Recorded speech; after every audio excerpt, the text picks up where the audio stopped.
I've got to put in context for you a lot of what happens around this time of year. Typically what happens, as I have mentioned ad nauseum, Republicans are getting their kids back to school, taking last-minute vacations. The mid-Atlantic states and up tend to go back to school right after Labor Day. Southern schools tend to go back around now. My kids just went back this past Friday. So people are taking last-minute vacations. They've gone to the beach. They're getting their kids back to school. They're getting ready for the fall and for the holidays with Labor Day coming up. And Republicans generally aren't talking to pollsters. Now, they're generally not talking to pollsters anyway. If you remember the polling from the year 2020, no one saw, people saw the momentum for Democrats. They did not really see the momentum for Republicans in polling. The post-election analysis concluded there's no way to fix them. Nobody knows what's happening. The easy conclusion, and I think the accurate one, is that Republicans tend not to talk to pollsters anymore. They think they're biased anyway. The polls are all wrong, so why bother? There are a series of stories in the media going through today about the giant Democrat victories, the momentum shift, the quote-unquote vibe shift to the left. The media stories create a self-perpetuating feedback loop where the Democrats feel pretty good about themselves right now. They have some problems, however.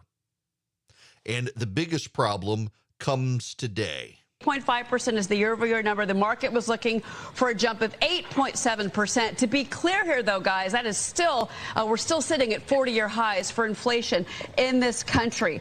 Inflation in the month up 8.5% year over year in July. In June, it was 9.1%. So that's that sign of cooling in this still hot inflation. I think you can say that the boil is off, but this is a still very hot, near a 40-year high for inflation. Inflation is everywhere. I don't care if it's 5.9, 6.1, 6.5, 5.5. It doesn't matter. It's still high. And if you look at wages are up 5.2%.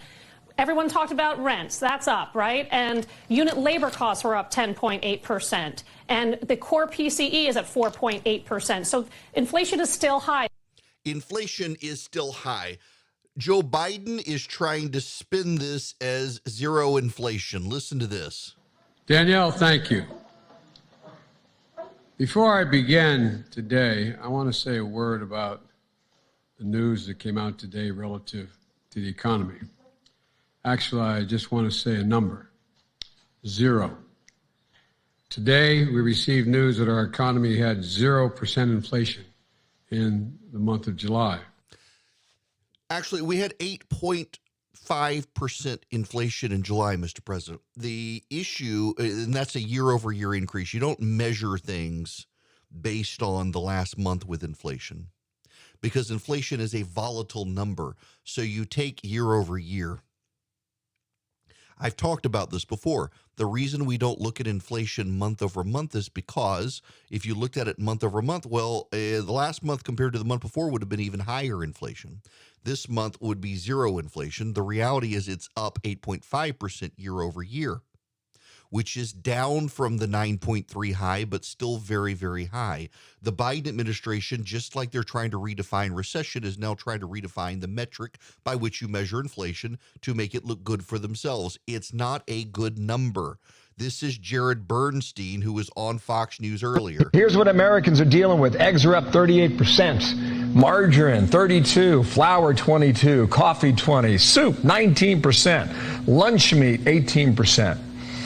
Can you say today that inflation has peaked in America, given these numbers? What I can say today is that inflation went up 0% in the month of July. So it didn't go up anymore. It didn't go up anymore. Notice they're not saying it negative inflation. They're not saying we had deflation. No. They're just saying it didn't go up anymore. This doesn't work for the American people. Now, here's the larger problem for the Democrats. They've had all of these orgasmic media headlines over the last 72 hours that they passed the Inflation Reduction Act. I have looked. Literally every news outlet has now talked about it as a climate change bill. The New York Times, the Washington Post, USA Today, the Los Angeles Times, the Miami Herald, CNN, MSNBC, CNBC, Fox News, ABC, CBS, NBC, PBS, All of them are talking about it as a climate change bill. The name of it is the Inflation Reduction Act, and no one is talking about it as if it reduces inflation. Instead, that it fights climate. They have a messaging problem designed by their very own message. And inflation is still 8.5%. Unless you want to redefine it. The people who can't tell you what a woman is anymore now want to redefine the benchmark for measuring inflation.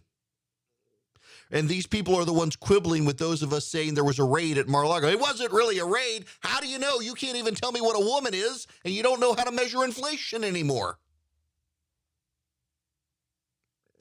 It's the economy. At this time of year, historically, Democrats get a bounce in the polls.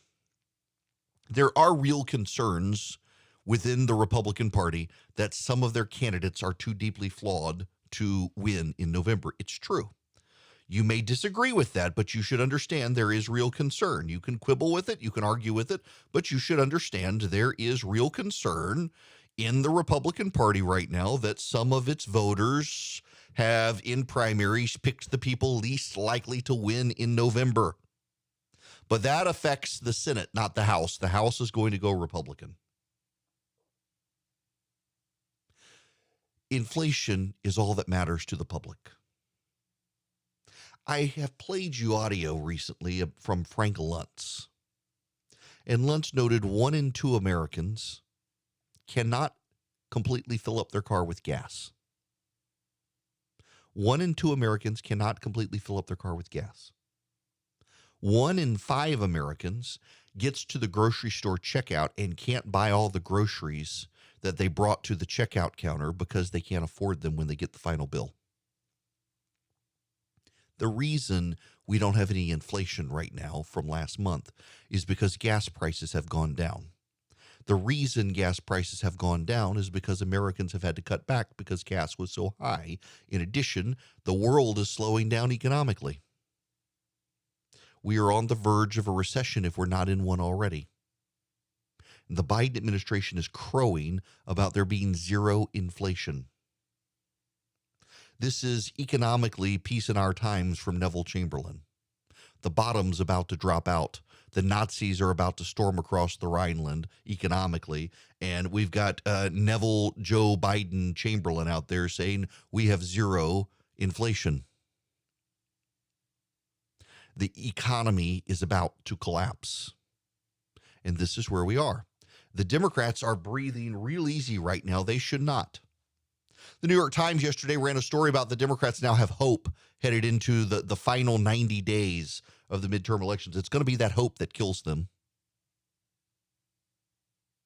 Have you seen your 401k? Have you? Have you seen what's happening with 401ks right now? The market is up today, and the market is up today because inflation is not as high as it was last month, but it's still high. How high is inflation? Inflation still exceeds your cost of living adjustments from your job. Inflation still exceeds your salary raises. Inflation still exceeds your take-home pay. Inflation still exceeds your grocery bill. Inflation still exceeds your gas bill. Inflation still affects your energy costs. Inflation is still affecting every aspect of your life. It may not be as high, but it's still a 40-year high. And the Biden administration wants to tell you we've had zero inflation from last month. Pay no attention to the fact that this is not the way, nor has it ever been the way anyone in America has ever measured inflation. They're only doing it to mitigate the damage of the headline that we have 8.5% inflation. They can't mitigate that damage because you feel it in your pocketbook every damn day.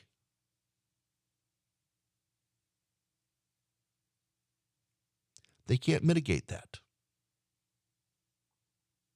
Paul Krugman, the New York Times columnist, smugly the other day It said some woman was at the grocery store and she commented to the butcher that she couldn't afford all the meat that she otherwise wanted because prices were so high. The butcher says, actually, prices have come back down. You know, he did this to me once several years ago. I noted the cost of milk had gone up. He's like, actually, the cost of milk has gone down. Yeah, the cost of milk had gone down a few pennies from where it had been, which was higher than it had been the year before. And the same thing here. The cost of beef in America has gone down slightly in the last month, but it's still higher than it was last year. It's still higher than it was 2 years ago. It's still higher than it has been. Going back to this clip on Fox News, eggs are up 38%, margarine's up 32%, flour's up 22%, coffee's up 20%, soup is up 19%, lunch meats are up 18%. From a year ago, not from last month, from a year ago. People are feeling this stuff. And the Democrats think they have hope headed into November because of abortion. The Democrats think they have hope headed into November because Joe Biden got a couple of pieces of legislation signed, one of which is called the Inflation Reduction Act and does nothing to reduce inflation according to the Congressional Budget Office. And don't look now. They're about to hire 87,000 new IRS agents to target the middle class. I know the IRS says, no, we would never target the middle class. Just don't ask us to define what we consider the middle class.